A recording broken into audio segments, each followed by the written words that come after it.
Hi hall welcome back my channel. Friends, మీలో ఎంతమందికి పొంగల్ అంటే ఇష్టమో కామెంట్ అయితే చేయండి. Pongal is my all time చాలా ఇష్టమైన బ్రేక్ఫాస్ట్ అండి నాకు. పొంగల్ అంటే ఇష్టపడని వాళ్ళు ఎవరైనా ఉంటారా? ఎవ్వరు ఉండరు కదా. వేడి వేడిగా చేసుకొని తింటే చాలా బాగుంటుంది. మనకు హోటల్స్లో కానీ పెళ్ళిళ్ళలో కానీ చేసే పొంగల్లో అయితే చాలా బాగుంటుంది కదా, క్రీమీ టెక్స్చర్గా. అలాంటి పొంగల్ కోసం నేను ఇక్కడ ఒక గ్లాస్ పెసరపప్పు అయితే ఇలా ఆయిల్లో ఫ్రై చేసుకుంటున్నాను. నెక్స్ట్ 2 గ్లాసెస్ ఆఫ్ రైస్ అయితే తీసుకుంటున్నాను. రైస్ బాగా కడుక్కొని స్టవ్ పైన అయితే పెట్టేసుకున్నాను. ఇక్కడ నేను 2 గ్లాసెస్ ఆఫ్ రైస్‌కి నేను ఒక 8 గ్లాస్ ఆఫ్ వాటర్ అయితే వేస్తున్నాను. మనకు క్రీమీ టెక్స్చర్‌గా హోటల్స్‌లో లాగా రావాలి అంటే మనం ఈ టిప్ అనేది ఫాలో అయితే మనం తీసుకున్న రైస్ క్వాంటిటీకి, పప్పు క్వాంటిటీకి సరిపడినంత వాటర్ అనేది యాడ్ చేసుకుంటే మనకు పొంగల్ అనేది చాలా బాగొస్తుంది.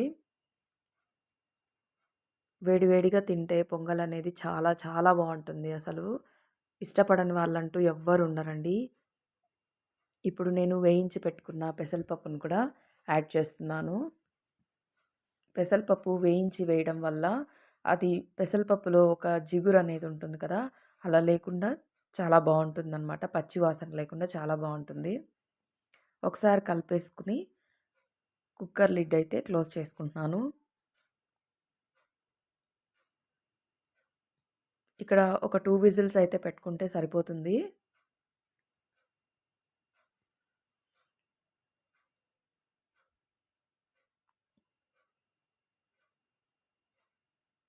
ఇప్పుడు 2 విజిల్స్ అయితే అయిపోయింది. నేను ఒకసారి కుక్కర్ లిడ్ అయితే ఓపెన్ చేసి మీకు కూడా చూపిస్తాను చూడండి. మనకు రైసు, పప్పు 2 కూడా మెత్తగా ఉడికితేనే పొంగల్ అనేది బావుంటుంది. అలా కాకుండా రైస్‌గా ఉంటే అది బావుండదనమాట. ఆ టేస్ట్ అనేది డిఫరెంట్‌గా ఉంటుంది. చూసారు కదా ఎంత ఈవెన్‌గా కుక్ అయిందో. ఇలాంటి టెక్స్చర్ ఉంటే చాలా బావుంటుంది. ఇప్పుడు నేను పోపు కోసం స్టవ్ పైన ఆయిల్ అయితే వేస్తున్నాను. నేనిక్కడ కొంచెం ఆయిలు, కొంచెం నెయ్యి అయితే యూజ్ చేస్తున్నాను. మీరు కావాలంటే ఉత్త ఆయిల్‌తో అయినా చేసుకోవచ్చు. లేదా నెయ్యితో అయినా గూడా చేసుకోవచ్చు.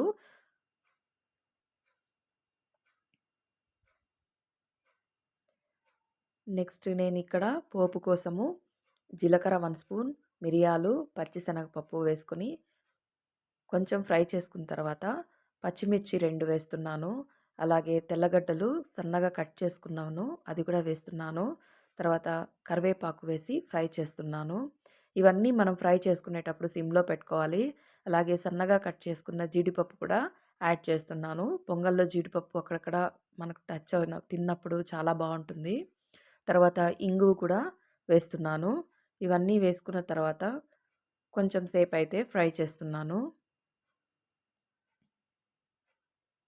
ఇలా ఫ్రై చేసుకున్న తర్వాత కొద్దిగా పసుపయితే యాడ్ చేసుకోవాలి.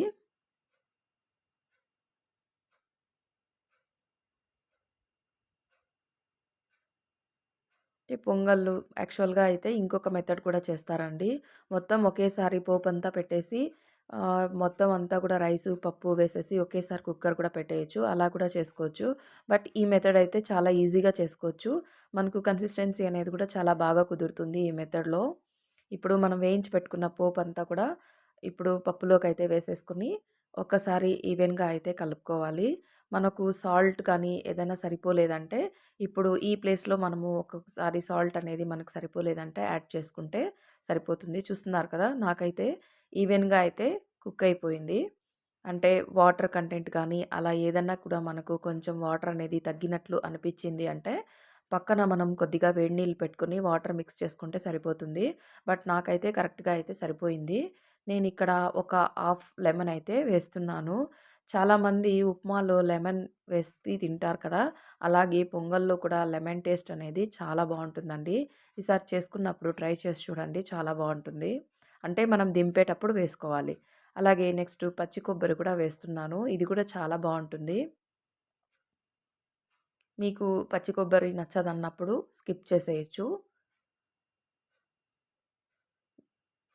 చూసారు కదా, ఇప్పుడు ఈవెన్‌గా మనం లాస్ట్‌లో వేసుకోవాలనమాట. లెమను, పచ్చి కొబ్బరి 2 కూడా. ఇలా వేసేసుకొని ఒకసారి కలుపుకున్న తర్వాత ఫైనల్‌గా నేనైతే ఇక్కడ కొద్దిగా కొత్తిమీర అయితే వేస్తున్నాను. ఇది నా టేస్ట్ కోసం అనమాట. మీకు కావాలంటే వేసుకోవచ్చు. లేదా స్కిప్ చేసేయొచ్చు. ఫ్రెండ్స్ ఇప్పుడైతే చూసారు కదా! ఎంతో యమ్మీగా ఉండే పొంగలైతే రెడీ అయిపోయింది. ఫ్రెండ్స్ ఈ వీడియో మీకందరికీ నచ్చుతుంది అనుకుంటున్నాను. ఈ వీడియో నచ్చితే ప్లీజ్ ఒక చిన్న లైక్ అయితే ఇవ్వండి. నెక్స్ట్ మరొక వీడియోతో కలుసుకుందాం. Thanks for watching. బాయ్.